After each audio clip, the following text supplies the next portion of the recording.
مجموعة كبيرة من الصحفيين متجمعين حوالين العربية وبيصوروا الناس اللي قاعدين فيها. يا ترى في ايه؟ كوريا الجنوبية 2008 في العاصمة سيئول هيعملوا أول محاكمة هيشارك فيها هيئة محلفين، والهيئة عبارة عن مجموعة عشوائية من المواطنين بيحضروا الجلسات وبيشوفوا الأدلة وهيقولوا رأيهم إذا كان المتهم بريء ولا لأ، والقاضي هياخد رأيهم بعين الاعتبار. القضية كيم بتقابل رئيس القضاء اللي فكرها ان كوريا كلها هتراقب المحاكمة دي، ولانه انت المسؤولة عن القضية دي انت اللي لازم تختاري هيئة المحلفين، والمحكمة هترشح عدد من المواطنين والقضية هتختار منهم بعد ما تعمل لهم انترفيو تشوف هل هم ناس قد المسؤولية ولا لا. بطل الفيلم يكون عنده شركة صغيرة على وشك الإفلاس وبيقدم أوراق القرض لموظف البنك، يكون عنده براءة اختراع لجهاز دفاع عن النفس عبارة عن بخاخ بيطبخه في وش الحرامي، والجهاز بيطلع صوت زعيق حد بيقول الحقوني الحقوني. كان محرج لأنه الاختراع ما اشتغلش قدام الموظف، بس الموظف هيمشيها له وهيقدم الطلب. بس في مشكلة، لازم يقدم الاختراع مع طلب القرض، بس نسي وخد الاختراع معاه وهو مروح. بعدها جات له مكالمة من المحكمة لازم يجي فورا وإلا هيدفع غرامة $2000.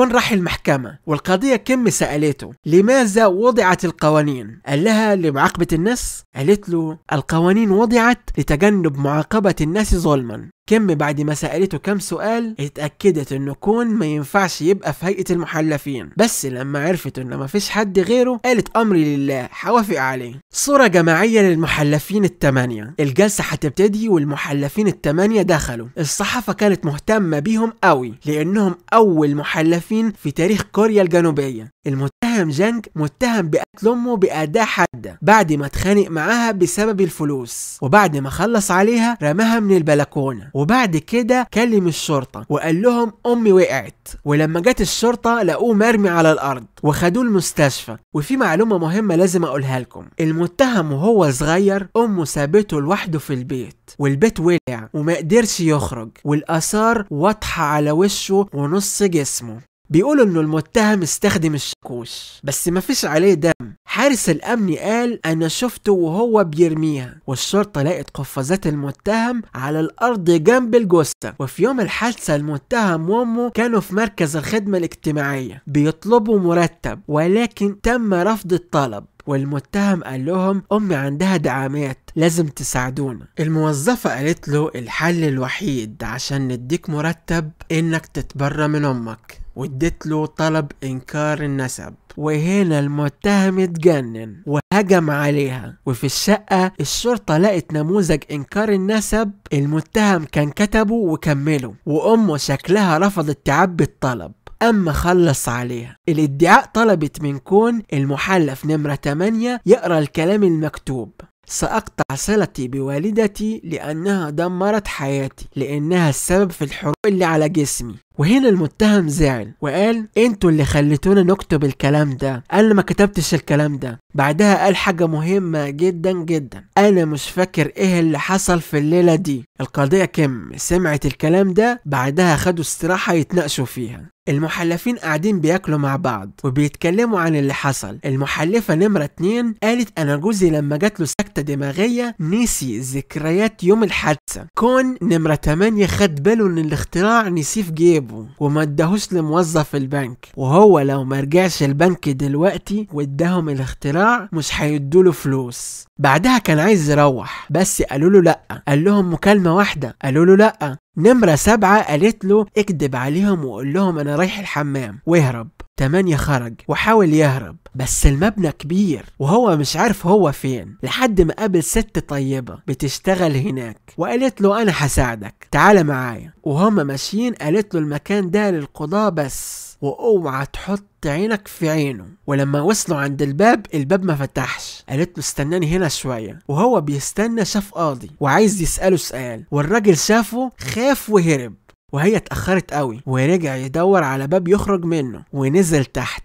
ما خدش باله من السلم، قام واقع والاختراع وقع منه ودخل من تحت باب الزنزانة عند المتهم. الغريب في الموضوع انه الجهاز اشتغل ويكون سلم عليه وقال له ممكن تديني الجهاز؟ المتهم جانج اداله الجهاز. المتهم خسر اصابعه في الحريق عشان كده بيلبس قفازات. المتهم قال له انا نسيت اللي حصل في يوم الحادثة، معقولة انا اللي عملت كده؟ نمرة 8 لما سمع الكلام ده عرف انه لازم يبقى قد المسؤولية ويرجع يكمل المحاكمة. ولما رجع سألوه بندور عليك كنت فين؟ قال لهم انا رحت الحمام وتهت. بعدها القضية قالت لهم ما تقولوش رأيكم في القضية إلا لما تسمعوا كل حاجة. وفي المحكمة الطبيب الشرعي قال الأم اتضربت بالشاكوش قبل ما تموت. نمرة 6 قال لا دي مش ضربة شاكوش، أنا بقالي 30 سنة بغسل الميتين وأعرف كتير. القضية كم لأنه ما عندوش شهادة ما صدقتهوش وخلتهم يخرجوه برا. نمرة 8 افتكر إنه المتهم ما عندوش أصابع وبيلبس قفازات، يعني أكيد مش هيقدر يمسك الشاكوش ويضرب فيه، وطلب من القضية إنها تؤمر المتهم يمسك الشاكوش ويضرب الطاولة. كيم ادت الشاكوش والقفازات للمتهم، ولما حاول يضرب بكل قوته الشاكوش طار من ايده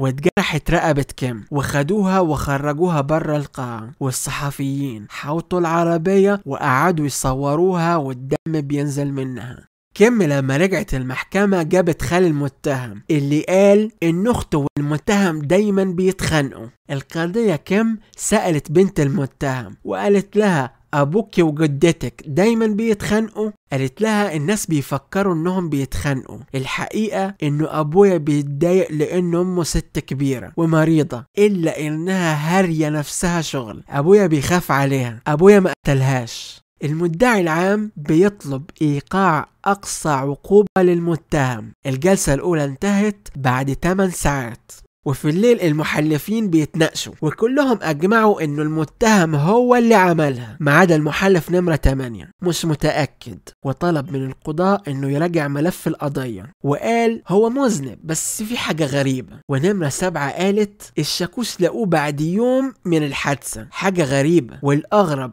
انه الشاكوش معلهوش دم. وكمان ما نسيوش كلام نمرة 6 لما قال انها مش ضربة شاكوش. الكلام ده معناته انه الشاكوش ده دليل غير منطقي. كم شافت بنت المتهم قاعدة في الشارع وبعتت حد يدخلها جوه. نمرة 5 عايز يرجع البيت بدري وقال ل8 الأدلة كلها ضده، انت عايز ايه؟ اسكت، عامل لي فيها محقق، اسكت عايزين نروح بيوتنا كفاية حد هنا. 8 زعق فيه وقال له لا مش هسكت، انتوا متأكدين 100% ان هو اللي عملها؟ انا مش متأكد ومش هصوت غير لما اتأكد. يا جماعة فكروا شوية، الراجل ده خايف ومش فاكر حاجة. نمرة 7 قالت انا كمان مش متأكدة. نمرة 5 قالت انتوا شفتوا بنت المتهم شكلها عامل ازاي؟ نمرة 7 ردت عليها عيب، ما تحكميش على الناس من شكلها مش من المظاهر هي. ونمرة 1 قال بنت المتهم كتبت في ليلة الحادثة على العشاء ابويا فكر جدتي انها اكلت حلويات كتير وهي عندها السكر. بعدها الام ابتسمت وادت له علبة فيها قفازات صناعية جديدة وهو فرح بيها قوي وادت لحفيدتها فلوس. 8 فكر شوية قال لهم اذا كانت علاقتهم تمام التمام يخلص عليها ليه؟ ده مش منطق. نمرة 1 لما سمع الكلام ده قال انا كمان مش متأكد ان المتهم هو اللي عملها. ال5 محلفين بيراجعوا اللي حصل. نرجع اللي حصل، المتهم في الدور التاسع وحارس الأمن في الدور السادس في البناية اللي قصادها، والبنايات القديمة بعيدة عن بعض، والحارس بيلبس نظارة وليلتها كان مطر وممكن الحارس ما شافوش كويس. 8 قال احنا لازم نروح ونشوف مكان الجريمة. القضية كم من نفسها تضرب 8 بس رئيس القضاء قال لها مش مشكلة خليهم يروحوا ويشوفوا بنفسهم. وراحوا بيت المتهم و8 شاف ورقة بخط ايد المتهم عندما نبذل ما بوسعنا يمكن للمعجزات ان تحدث. الاديبة هيلين كلير. المتهم كان كاتب الكلام ده بخط ايده. 8 خد الورقة معاه وهو خارج. نمرة 5 قال له انا لو شفت مين اللي هيرمي انا كمان هغير رأيي. المهم جت المطافي ترش مية كأنها مطرة وجابوا اضاءة بتشبه الرعد اللي في السينما والمحلفين وقفوا مكان الشاهد. 8 قال لهم احنا جاهزين ومثلوا المشهد. للأسف كلهم شافوا الراجل اللي بيرمي وده يعني إنه المتهم هو اللي خلص عليها. ولما رجعوا كلهم مضيوا على الورق اللي بيقول إنه المتهم هو اللي خلص عليها. ولو بصينا على المحلفين كلهم مصدقين إنه بريء، لكن الأدلة كلها ضده. 8 فكر وقال الأم كانت عايشة، أمال لما وقعت ما زعقتش ليه؟ مع إنه اللي بيحصل له حاجة وحشة بيزعق، بينده على حد يساعده. ده بيوصلنا لإنها ما كانتش عايزة تعيش. و8 قارن الورق اللي بخط المتهم مع طلب إنكار النسب. المتهم مش هو اللي كتب طلب إنكار النسب، وهنا فهموا إنهم كانوا شايفين الجريمة من الناحية الغلط. بس لما نبص على الجريمة من ناحية تانية هنلاقي انه اللي كتب انكار النسب هي امه، والمتهم لما شافها بتكتب زعل منها لانه بيحبها ورمى الورقة ورجع اوضته. وبعد شوية لما جاي يطمن عليها لقاها قاعدة على حفة الشباك، وجري عليها ووقع ورجليه اتجرحت، وقدر يلحقها وحاول يسحبها وهي ما قالتش حاجة، بس القفازات وقعت وهو فضل ماسكها بس مش كتير. بعد كده وقعت. الأم عملت كده لأنها عايزة ابنها ياخد مرتب، لأنها حاسة إنه اللي حصل مع ابنها هي السبب فيه، وده عذبها طول حياتها. المتهم مهربش، المتهم كان بيحاول ينقذها. جلسة النطق بالحكم. القضية قالت المحلفين أجمعوا على أنه هنا كلهم رفعوا إيديهم. وقالت لهم في ايه؟ قالوا لها اللي كتب الرسالة ام المتهم مش المتهم. قالت لهم انتوا كلكم شايفين انه بريء؟ قالوا لها هو بريء. قالت لهم هناخد رأيكم بالحسبان، وفي القانون لا تلتزم المحكمة بحكم هيئة المحلفين. كلهم حاولوا يقنعوها انه بريء بس مفيش فايدة، وسابتهم ومشيت. 8 قال لها انت نسيتي انت قلتي ايه؟ القانون لم يوضع لمعاقبة الناس، القوانين وضعت لتجنب معاقبة الناس ظلما. كم قالت وجدت هيئة المحلفين المتهم غير مذنب، وأفكركم إنه حكمهم هناخده بعين الاعتبار ومش أساسي. القضية دي فيها أدلة كتير تشير للمتهم، ونحن نشتبه بشدة أن المتهم هو المجرم. بعدها سكتت شوية، قالت إن مكتوب عندها جملة تفسير الشك لمصلحة المتهم. كم قالت لا يوجد أي دليل قاطع إن المتهم هو اللي عمل كده، ومن الصعب أن نستبعد أن الأم هي اللي وقعت نفسها، ولذلك من الصعب أن أجزم أنه هو المجرم. ولكي لا ندع مجالا للشك قررنا أن المتهم غير مذنب.